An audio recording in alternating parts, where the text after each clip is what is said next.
So, good afternoon, listeners of the Hire Association Europe podcast. Today, I'm not in the UK, I am in Stockholm, and I am with the CEO of Renta. Good afternoon. Nice to be here.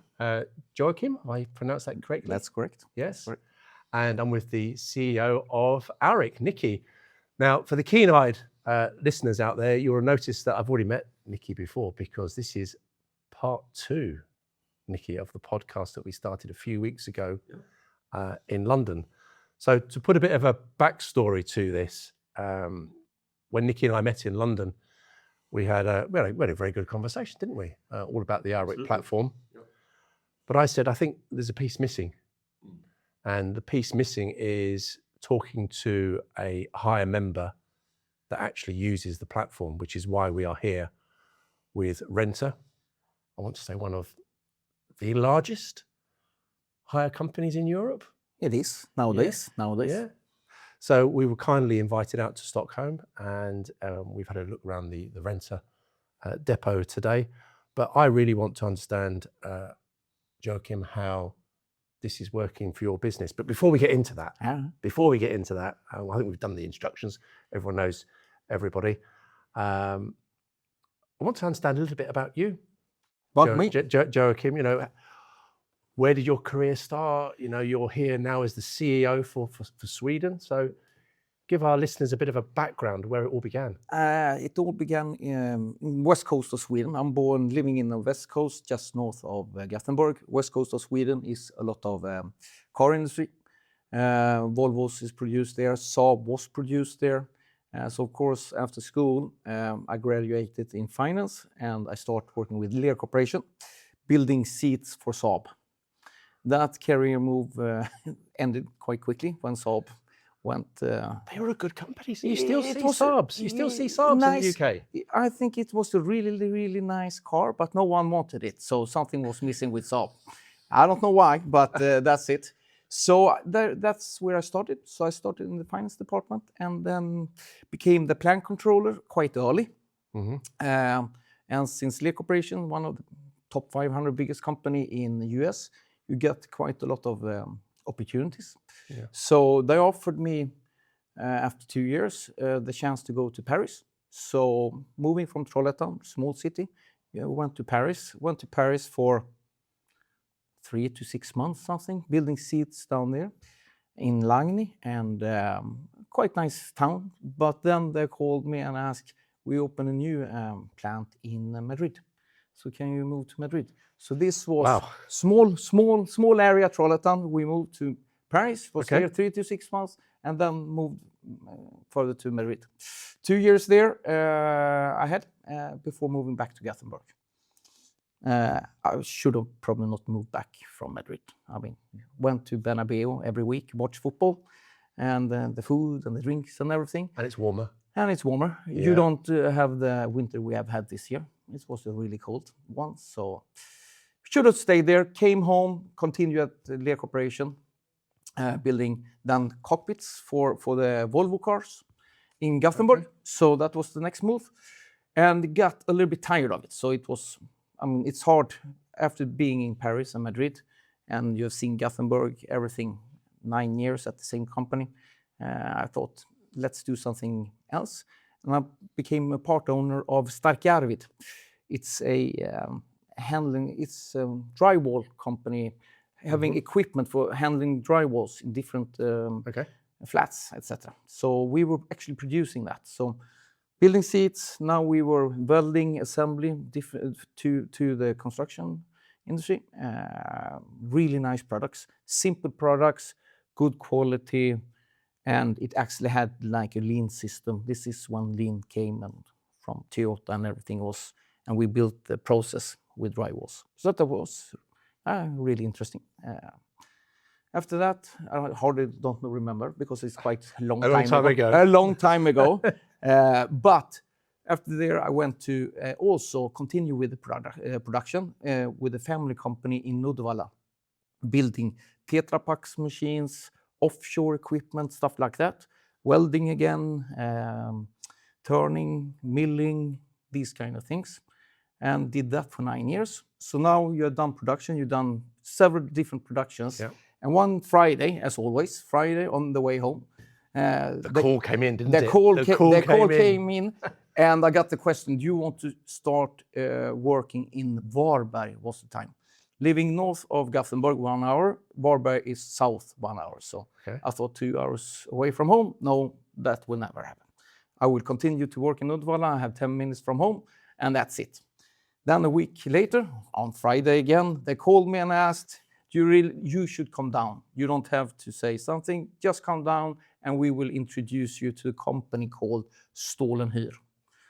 Okay, so I didn't even know what Stål & Hyr did. I was going to ask you what they do. I didn't know. So anyhow, next Friday I went down to Stål & Hyr, and that was a rental company owned by 2 brothers. And they have just recently sold the company. And they needed they thought that company, 4 depots, and maybe around 250 million SEK in turnover, 4 depots, 50 employees. They said it's a little bit too big for us. So we need someone that can run this business. We've sold it, and can you do this? And I said, okay, I will not go 2 hours from home one way and 2 hours back. That will never happen. No, you don't have to worry about that. We are going to build a national rental company in Sweden. So that was the plan. So this was the first company that was bought, Stål & Hyr. So you've got 0 experience in hire at this point? Nothing. And it was 2 hours away from home. Okay. And I thought, okay, this will never happen. But after meeting these 2 brothers, they really expressed themselves regarding how they treat the workers and how they treat the customers, and that was the only focus. They didn't talk about the machines, they didn't talk about anything. So you really felt like these kind of people is what you want to work with. Good people. I mean, before I worked with iron pieces, produced, milling, welding, assembling, doing all this kind of stuff, and now you could actually work with people and services. So I said, okay, let's change. I've been doing this for 9 years now. In this, so let's change. Let's give it a try. Yeah, let's give it a try. I will put myself in the car. Okay. I did that, and it has been quite a lot of fun. But the brothers, they had sold the business. They sold the business. And they were still going to be in the business. They were part owners. Got it. Yeah. So they were part of the vision and the future. Exactly. So they had the plan, how can we operate in Sweden? Okay. But they needed a driver. And they were really good at machines. They were really good at customers. They were really good at workers. And the culture, they had everything. But they didn't know anything about IT or infrastructure, how to build a company. Mm-hmm. So that is boring, they thought. Insurance companies, everything, finance and all that. They didn't like that. But they wanted the other part. Okay. So that's why they sold. So after that, that was in 2017. Okay. And then we were Stål & Hyr, and we started to buy some companies. And it took 6 months. Then it knocked on the door. And then a company called Renta knocked on the door. And we said, there we go. Do you want to join us? No, I don't want to join you. You're a Finnish company. I will never join a Finnish company. No, I'm kidding. So the good thing with Renta, was they had the same culture. It was local business. It was full focus on the customer, full focus on the colleagues at work. So drive that culture, have a nice environment that you have seen here today. Yep. Build that, have an open climate, and then full focus on the customers and make it local, because it is different how you do things in Stockholm or in Gothenburg or in Varberg. It is totally different. Well, having what you showed me today, it's very different to the UK. Yeah. Very, very different. And we will take some time a bit later and do a video walk around. I think that's important to the listeners to see how different it actually is here in Stockholm. Yeah, and this is from Varberg. I mean, they made everything not small. It was the depot should be big. They should have all the resources, all the competencies.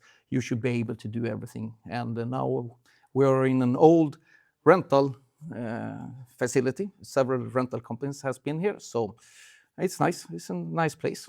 It's well structured how to run rental business. Okay, so you're the CEO now. How long have you been the CEO? Since day one. Since day one? Since day one in right, Sweden. okay, So from that day is, one, so okay. when I joined Stolen-Hyr, Renta bought us. Yep. It took 2-3 months. Then we have rebranded Stolen-Hyr to Renta. Okay. So that is the story. So from 2018, we have been running under the brand Renta in Sweden. Okay. So your role of CEO, just give us an idea. What does that look like? Give us a sort of an average day or week. You know, just give us a bit of insight into the role of the CEO for Renta. Yeah, we started. I mean, we started, as I said, late 2017. What is it now? April 2026. Yeah. So today we are around 78 depots. We are plus 800 workers in Sweden. Wow. So what we have done, the working day has been, we have been buying companies. I think we have 14 acquisitions during this time, and we have opened 35 greenfield depots. So the day, talking to other companies, looking at different facilities, visiting other cities where we are not present, doing the market analysis, doing these kind of things. And so that depot locations there, that's purely just in Sweden? Is that Pure, only in Sweden. just in Sweden? So that is what we have done the last eight years. Okay, and 800 staff? Yeah, plus. So that, it's 78 people. So that has been everything. So that has been the fun. And that's why you can continue to do it. I mean, you get new things, you meet new people, you see new cities, and actually you learn, you actually make some mistakes in the beginning when you start up new depots. Sorry to say, but even Renta is doing that. So we did some mistakes, and then we have improved the process, how to open new ones and how to integrate new companies into Renta. Okay. And keep the culture, keep it local. So you've integrated two depots into this location here? Yes, Sollentuna and Järfälla in Stockholm, 2 depots. Okay. That we have bought from other. Okay. And now moved to a new one.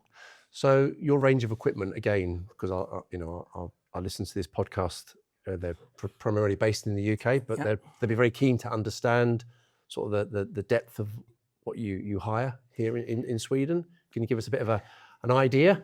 No, but it has been from day one, we have said we need to be generalists, and we need to have everything. We want to offer the customer one-stop shop, so they need to make one phone call. So we've been working quite a lot with site modules is quite a big one for us, doing the assembly, the electrical, the fences, and everything that is one big accommodation. Accommodation. Yes. Okay. So site modules, offices, dressing rooms, and all that. That's one part. Then we have the light machinery. That is probably the biggest one, the biggest volume. People is coming and picking up all screwdrivers, saws. The stuff to go into a van, just into Exactly. the back of a van. So that the light equipment. Then you have the heavy equipment, the excavators, dumpers, all different sizes, up to 20 ton. We have, and even some bigger, but not big volume. Yeah. So the excavators is important. Then you have the heating, electrical stuff that we have, telehandlers. So we have everything you can think of, pumps, scaffolding. So everything you need on the construction site, we rent out. Okay. Additional to that, we have added quite a lot of services lately.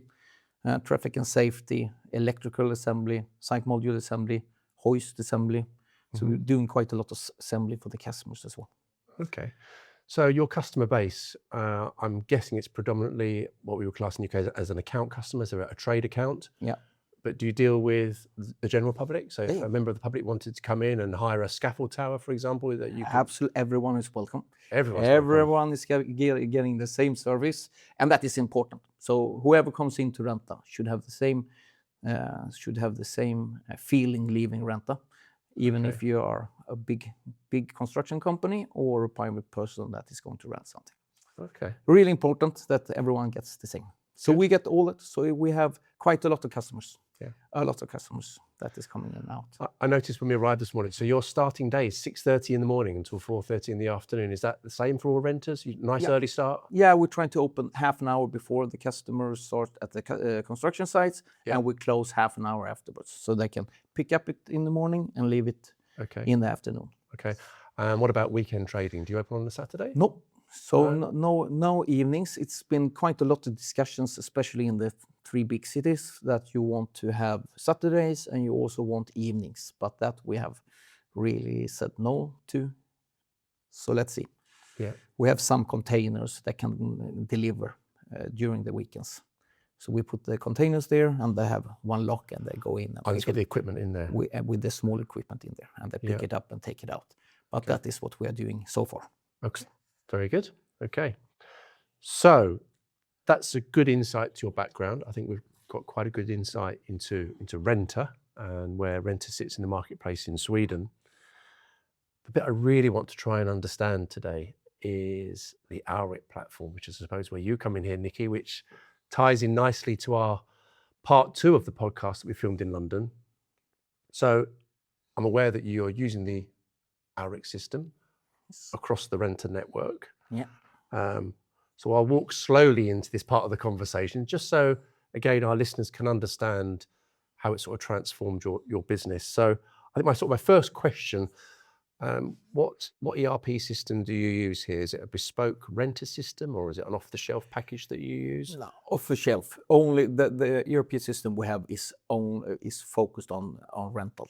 Okay. So it's built of rental companies actually. Okay. From the south of Sweden. So it's been a couple of companies went together and did this. So it's really fits the rental process very well. So there'll be other hire companies within Sweden that will smaller. probably use the same. Yeah, smaller companies. Okay. Not the larger companies. Okay. So prior to obviously meeting Nici and understanding what the Alrik platform is, and again, this is for our listeners, this is a digitized platform to help with transport planning, carbon reporting. But before you had that, how are you doing things? I mean, you've got, let's remind ourselves of the depot network, 80 depots, 800 staff. You must have a lot of delivery vehicles. There's a lot going on. But before Alrik come along, how are you managing? I don't know. Or were you not managing? We were not managing, and that's all the whole point. We did it the old-fashioned way. We did it with a pen and the paper, and that's how we did it. And we sent out the truck drivers, and they were driving. They went to one place, left the machine, came back with another machine, went back out and came back, and everything was manual. So we called in, called out, called all the orders to the truck drivers. And take just in Stockholm, for example, we have 20 trucks driving around, delivering and picking up equipment every day. Then additional to that, I don't know, maybe 30 different other transportation companies. So when we looked at this, it was just, we had things moving every second in Stockholm between all the 8 depots, not knowing really where the trucks was. So very often we saw our own trucks passing each other. One was picking up the stuff, one was leaving the stuff. So it was a mess. And your fuel cost is? And the transportation cost was, it was bad. It was really bad. Okay. And since we're living on it, I mean, since that is one service, it's one thing that we've said when we started Renta, that it has to be quick. So we added more and more resources to have the best transportation delivery. Okay. But it was quite costly, really costly. And we added more manpower just to make the deliveries really quick and keep the customers happy. So you're feeding it with more people. Yeah. The more we grew, the more people we put in just to keep the same level. But to try and improve the efficiency, but your costs are going up at the same time. So high customer satisfaction, transportation costs going through the roof. So that was the big thing. And we were, as you saw, growing the company quite badly. Okay. So there's obviously a moment you've gone, right, there's got to be another way. There's got to be another way. And I mean, we don't have a headquarters in Sweden, so we are sitting on each the depots every day, so visiting all the depots, and every day I heard that we have seen the trucks passing each other. So I mean, each other. Or? Yeah, they pass each other. You know, Stockholm is quite big. Still, we have the trucks and passing. They're waving as they're going past. Yeah. And I thought it must be a way to do this different. I mean. And then we also added the external companies. Then we saw external companies being in the same places as our drivers. So this is hired in transportation. Yeah. So we did that as well. So it was a mess. And here we Yep. started really to see what can we do. Or put it this way, if we will continue to grow, then we need to do something. Okay. Because we cannot add any more resources. Okay. Yet. So at this point, you were not aware of Alrik? No. Okay. How did you get together, Nici? Who found who? Probably we found you, Hopefully. but I don't know exactly how we met the first time. Okay. In the beginning, we started the company only 5 years ago, and the first real customers that actually signed up to kind of roll out across the whole country or even more countries, they didn't know who we were, and we got the first ones in maybe 3 years ago. So it's very natural that you hadn't heard about us. And in the beginning, because nobody knew who we were, the CEOs, the CFOs, whatever, they never answer our calls or answered our emails or anything. So the only choice we had was to go out to the depots or the builder merchant branches. Okay. And go directly to them. Speak to the managers, speak to the depot managers. Exactly. Some salesperson doing transports or even a transport manager at the large ones, etc. Okay. And we started getting some traction with a few of the depots. And then after a while, we had 1 or 2 or 3 depots using the system without an integration. And I thought that was better than pen and paper. Then the CEOs started calling us and saying, "What are you doing selling directly to my branches or to my depots?" We're like, well, you didn't answer my calls. So that's the only way. Did you do that on the trial basis then, just for them to try it? Yes. Yeah. Yes. Okay. We don't have to do it like that anymore. But in the beginning, when nobody knew who we were. You've got to start somewhere. That's how we did. You've got to start somewhere. So I suspect it was the same way with you. I don't know. We knew a sales guy at Alrik. So we tested. We have this problem. We tested, and of course, when you start this, you start to test a lot of companies. You interview a lot of companies. Yep. And everyone has the best system. Always. Well, I was going to ask you that Yeah, question. So you beat me to it. I was going to ask you everyone that. had the best system. And Yeah. we went through all the system, the cost, the quality, how easy was it, and we checked quite a lot of systems. Mhm. And then Alrik had the sales guy that we knew. He's been in the rental business before. So he actually contacted us to say, "I also have a system. We can check that system." Okay, what's called Alrik? Okay, here's maybe the 6th or 7th system we're going to look at. We didn't think so much about it, but since we didn't have the right solutions. You're thinking this is going to fail, aren't you, again? Yeah. It's another waste of time. Yeah, I failed 6 times before. Yeah, this is not It gonna will work. be the 7th. So Yeah. so we went there, and what we found from the beginning was that Alrik was more flexible to change stuff to fit our business than the others. The other system said, "This is the platform. This is what you're going to do." Yeah. And of course, we met the sales guys. He promised us everything. But That's how sales work. Yeah, They promise you everything. Yeah. It's a little bit scary.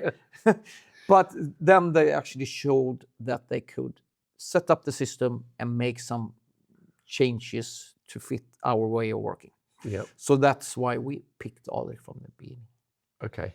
So how long have you been using the system now, roughly? 2 years. Or soon 2 years. Yeah. Yes. Okay.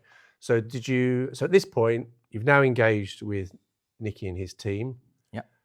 They haven't failed as the 7th provider to try. You'd already had a couple of depots trialing it anyway. I maybe not with Renta, but that's the way we typically did it. Okay. So the initial, as we, putting your sort of toe in the water to go, right, we're going to try it now. Yes. So what did you do? Half a dozen depots, 1 depot? No, we took one region in south. Okay, and 1 region is how many depots roughly? 12 depots. Oh, so that's a good test. Yeah. So it's a good test. And Okay. they also had internal transportation between the depots, and they were driving out quite a lot and picking up quite a lot. Okay. And they are the guys that is always the guys that doesn't want to change anything. So we thought if we succeed down here, we will succeed in the rest of the country. I will not name the region, but it's very, very, very much south. I'm glad you mentioned it because I was going to. If you hadn't mentioned it, I was going to mention it, but I'm going to mention it anyway because people don't like change. No. And you'll always get that pushback of, well, we've done it this way for years and it works and we know what we're doing and we don't want a digital system because we're happy with a piece of paper and a pen. And they are the hardest people to convince. But you're quite right. If you've won them over, everybody else just drops in line behind them. Exactly. And the guys in South, they actually came from a transportation company before they started their rental business down there. So Okay. they knew everything about transportation and they didn't need the system. Okay. But after 2-3 months, we have been testing it. They really saw the benefit of You it. tried to break it, haven't you? Yeah. Really? Yeah. Yeah. They tried to really. It's and you know, a lot of small issues in the beginning with the Yeah. different integrations. Yeah. They said it's never going to work this. We tried 2-3 months, and after 2-3 months, everything really went smoother. And so, as far as the managers in the depots and the training the managers how to use this, have they found it difficult? Has it been quite seamless? I mean, obviously, it's a new system for a start, and it's a system that is talking to your standalone ERP system. Yeah. So there'd be a degree of nervousness originally. Yeah. But did they overcome that quite quickly, I suppose is what I'm trying to say. Yeah, it did, and especially after the 2-3 months in the South in the beginning, where we had quite a lot of issues, we solved them quite quickly. Yeah. And we really tested the system. So when we went down to the other regions, it was very smoothly, and we took, don't remember now, 7-8 super users. So we had people that could help the guys that was leading the transportation. So each depot has one that is responsible for the transportation that we had before, but then he was using pen and paper. But now they got the training. Some of them maybe not so happy about the computers, and I mean they have been doing this for quite a long time. But then they had the super user as well that could Just support, to sit with them and help them. to support the depots. Okay. Yeah. Would you say it's transformed your business? Yes, quite a lot. Okay. And now, I mean, since day one in 2018, we said, or 2017, we said transportation and quick deliveries is one thing. I mean, the machines are the same, the brands are the same, everyone. Services, okay. Service is key. Yeah, so it's key. And then we need to have really good transportations and really get that to the customer in a quick way. What we found with Alrik and what's happened there with the customer experience is now we can also inform Alrik that the delivery, or Alrik informs the customer, the machine is on the way, it's arriving in 15 minutes, 12 minutes. Okay. And then we were adding these kind of features to the customer's experience. That has been really good. Okay. I think I know the answer to this question, but I have to ask it. Have the benefits outweighed the costs? Yeah, if you ask we have improved the transportation margins quite good. Yeah. Or really good, I would say. Yeah. From a really bad negative margin to a positive margin. And that's in good 2 years. And that's good to hear in 2 years. But I suppose now what we're faced with the world, and sad to say, what's going on with Iran, fuel prices will be affecting Sweden as much as they are in the UK, as much as affecting the world. Yep. That fuel cost is even more highlighted now, and you need to be sharper with the deliveries and not wasting money. So it's even more crucial that you have the Alrik platform in your business today. Do your customers notice it? Have they noticed the difference? Yes, of course. I mean, they get the text message on the email, whatever they decide. So the truck is on the way. The delivery has been here. So they know that we are on the way. They know that we're delivered the stuff. Yeah. So they get that nowadays. So, okay. And also when we pick up, we send a notification that the machine is picked up. So now they don't have these kind of questions. So the customers are really happy with it as well. Nici, I know we've touched on the carbon reporting module. That's becoming more and more prevalent for our members in the UK, and it will be the same, I'm sure, here in Europe, because when they're tendering, they need to be able to show the carbon reporting levels. Is that part of the platform that you're using? Yeah, absolutely. And especially the larger segment of the customers is demanding that. So that is, and since we have Alrik and that we are one of the first, we are the first that can really give that to the customers today. Okay. So it's really beneficial, and the customers are really happy about that because they need to do their reporting. Sure. Thank you. AI. how do we feel about AI? It seems to be everywhere in the news. Yeah. Everyone's going to be out of work. AI is taking over, but I think there is a place for it possibly in rental. I'm looking towards you, Nici, because you're the expert in this, in everything to do with IT and digitization. But just generally, what are you guys thinking about AI? Are you incorporating it in Renta? Every day, and we're trying to use it as much as possible. But then, and now it's a little bit like you did with Alrik of 2-3 months. You're learning quite a lot now. Okay. So we're using it in different areas, trying to learn as much as possible. Yeah. And some benefits you can see already. So it's it will stay here in one way or another. Sorry, I'm going to take one slight step back, and I should have asked this. So the 800 depots, just so we're all clear, every depot now uses Alrik. Yeah. Everyone wants to use Alrik. It makes Everyone wants to use it. That's even better. Yeah. I mean, they don't want to go back to the pen and paper. Okay, so it's a huge step forward. Yeah. They don't have to run around today. They see everything. They see everything on the phone or in the computer. So it's quite simple. Just imagine 20 trucks, some external trucks. We have one guy in Stockholm watching all the trucks. Before we had 8 depots not knowing where the trucks were. So they want to use Alrik. Okay. Well, we will take the podcast out and we'll speak to one of your depot managers, if that's okay. Yeah, absolutely. We can take a break. We can do that. Sort of a couple of closing questions for this part of the segment today. So if there was one takeaway that you could give our listeners from today's podcast, what would you say that would be? I would say test the system. I mean, don't be afraid of testing a system. Take in the system, test it, and you will find the benefits. Okay. So there will be lots of members in the UK that will have heard of Alrik. Alrik are members of the Hire Association Europe, and they'll be wondering, is it good? Is it not good? Clearly, it's working, and it's working across. It's working. 80 locations that you have, and your staff are using it every day as part of their normal daily routine. Yep. And again, why we picked Alrik and why I send that with is we are changing the system. The system helps us to improve, but also it's flexible to do new features that is helping us even more. Okay. So in the UK, we try tirelessly to get school leavers to consider hire as a career of choice. It may be slightly different in Sweden, but lots of people in the UK they sort of fall into hire. They don't really take it as a career choice from leaving school or leaving university. What would you say to someone who wants to start out in this industry, who thinks actually, hire is something I want to get involved in? They sort of wanted to follow your career path. What advice would you give them?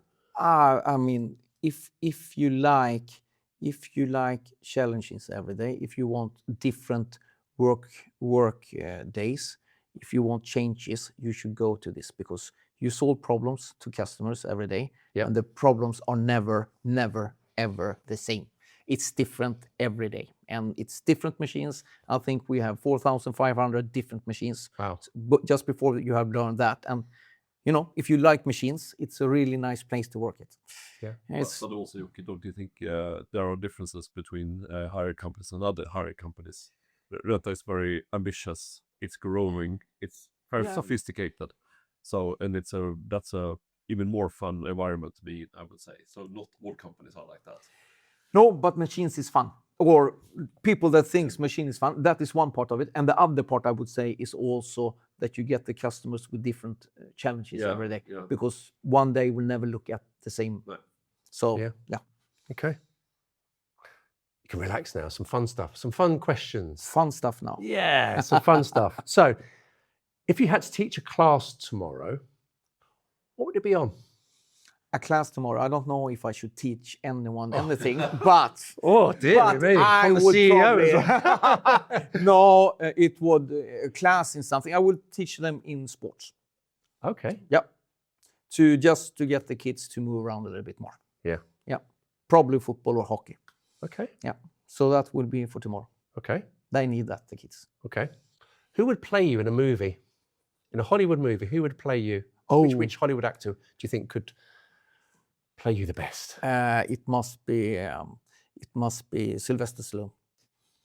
Oh yeah. A-lister. He must be A-lister. Rocky or something like that. Exactly. Then we go at that. Okay. Okay. My final question before we actually go out into the depot, because I think that's going to be another good element to today's podcast.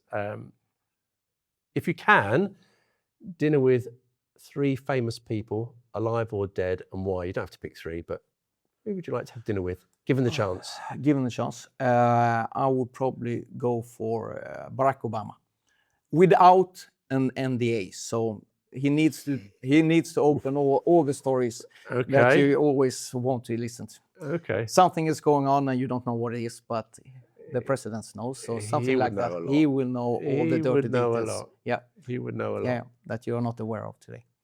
That's good. That's a good choice. Yeah. That's a really good choice. Okay. That's been brilliant today. Very good. I think we're going to take a pause Yeah. and we're going to go out into the Renta depot. We're going to take some video footage. We're going to speak to one of the members of staff, see how they're getting on with the Alrik platform. And I think that would probably sum up today really well. I really enjoyed it so far. This was fun. It's good. Yeah. I'm truly amazed that, I've been to see the team at Alrik today, and they've clearly made a huge difference to your business. Huge difference. Saved you a lot of money. Yeah. And we've said, and I'll say it again, the costs have outweighed the benefits outweigh the costs. Let's get it the right way around. And it's working. Yeah. It's truly working. And I think we are just in the beginning. So it's a lot of things more to do. Yeah. Yeah. Brilliant. Joachim? Yeah. Thank you very much. Really Thank you enjoyed very it. much. Nici, good to see you as always. Thanks again. Okay, thank you. Thank you. Hi, Joachim. Hi there. This is the final part of the podcast. The final part. Great. Let's get okay. there. Yeah. Let's go. Welcome in and look at the Thank you. at the depot. Thank you. So around here at the customer desk, we have Robert. That is. Hi, Robert. Good to see you. Good to see you. And Robert is using the Alrik system and the planning of all the transportation here in Järfälla, which is one of the 8 depots we have in Stockholm. So, Robert, you're using this every day? Yes. Yeah. Okay. Is it easy to use? This is what people want to understand. Is it It's really very easy? Yeah. Yeah. And it saves you lots of time? Yes, it does. Okay. Okay. Time and effort. So we can just leave all the bookings, all the transportations in there. And Okay. it will solve itself. Okay. And your customers know when the equipment's on its way, roughly what Yes. time it will be delivered? Yes, they will get the text message. when Okay. It's on its way. Okay. And looking at your hire desk, there's no bits of paper anymore. All the pieces of paper have gone. No, It's all on the Alrik system. everything is digital. Yeah. And it works. Yeah. Fantastic. Okay. Good. Right. We're going to have a good look around your depot today. Thank you very much. Thank you. Thank you. Thank you, Robert. Should we then Okay. go out and look at the machines? Yes. Yeah, that'd be good. Okay. Because, as we said before, where the high volumes machines close to the customer desk, all the customers coming in the way you came in here. Yeah. And all the high volumes ones is close to the desk so they can pick it up. And then around the corner you have the bigger machines where normally you put on Alrik. I just noticed the sheer and the size of the showroom, and obviously the storage space for your equipment. It's vast. It's a huge depot. It's a huge depot. Yeah. So that's why we have integrated 2 depots into one. Yeah. Okay. So it's huge, and we still continue to bring more equipment here. Yeah. Okay. So here you have all the small machines. The area is clean, and it's really very, nice. very clean. And we really have covered everything, because otherwise, when you have it close to the maintenance area, it will get dusty. Yes. So we have separated the different rooms from each other. So out there you can eat. Here is the storage, and then you have the maintenance area behind the And this is what you class as your small tools. The small tools, hand tools. Yeah. Hand tools pretty much below 500 kilos. Okay. That's what we have. And this is pickup equipment that the customer comes and gets. Sure. That is normal. Normally rent is 1 to 5 days. Yeah. So they pick it up, they use it, and they send it back. Okay. I know this is the fastest door, isn't it? This is the fastest fast. door. And imagine to run out and in back and forth here every day. And at it that. goes quickly up. So here is the maintenance areas. Now it's the end of the day, so they have finished the day today, really good. But from the returns from the customer desk is coming in here. You have one cleaning room in there where you clean the machines. Then you test them, everything that is done in there. If the machine is good, we put it back on the shelf. Otherwise, you will have put it over here, and then they do the repairs. Okay. So when they come in tomorrow, they will start to do the repairs over there. Okay. And then the volume will come with other returns. So here is the small machines, 500 kilos and down. Again, I'm just impressed, Joacim, of again the size, the cleanliness. You know, to the viewers watching this today, it's spotless. Yeah, it's really nice. Absolutely spotless. Also, really, really nice to have the windows. Yeah. In the old place, it was an old maintenance area. They didn't have the windows, so if it was blue sky or raining, they didn't know. Yeah. They knew it when they came in the morning, and they knew it when they left in the evening. So. And I have to say, great to see a British machine for dust control. Yeah. You have some good machines in UK. Yeah, we do. We have a few. Yeah, you have a few. Yeah. No, so that is the small area. Okay. So then we will move into the next maintenance area, and also here normally with the crane and everything, that we have the larger machines.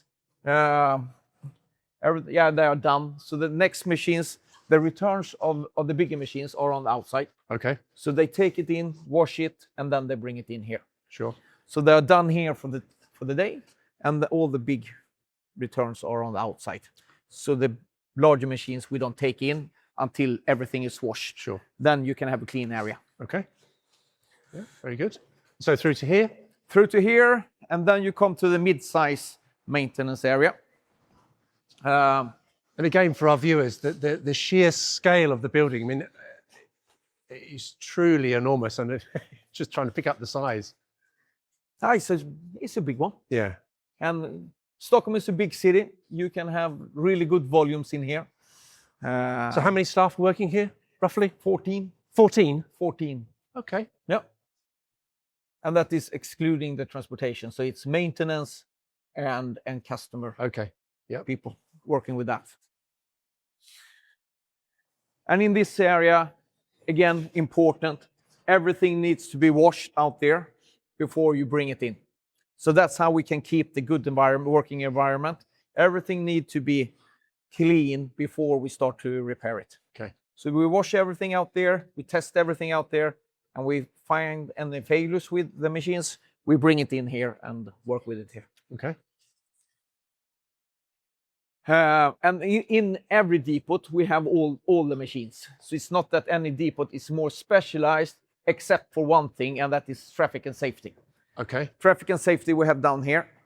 So all the traffic and safety guys that is working with the drawings and the permits to the municipals is working here. And they are doing the drawings, doing the picking list, and then they go out and pick the material here and give to the assembly team. Okay. So that is what we talked about. We have 4 different assembly services that we offer, and traffic and safety is one. Okay. So. And you were mentioning earlier when we walked around, do you have a separate drawing room? So do all the drawings for the traffic management? Yes. So three people is working in the office, doing the drawings every day, do the picking list. The assembly team picks together according to the drawings, all the equipment. Out the door, they go out to the street and work with it. Okay. Excellent. Okay.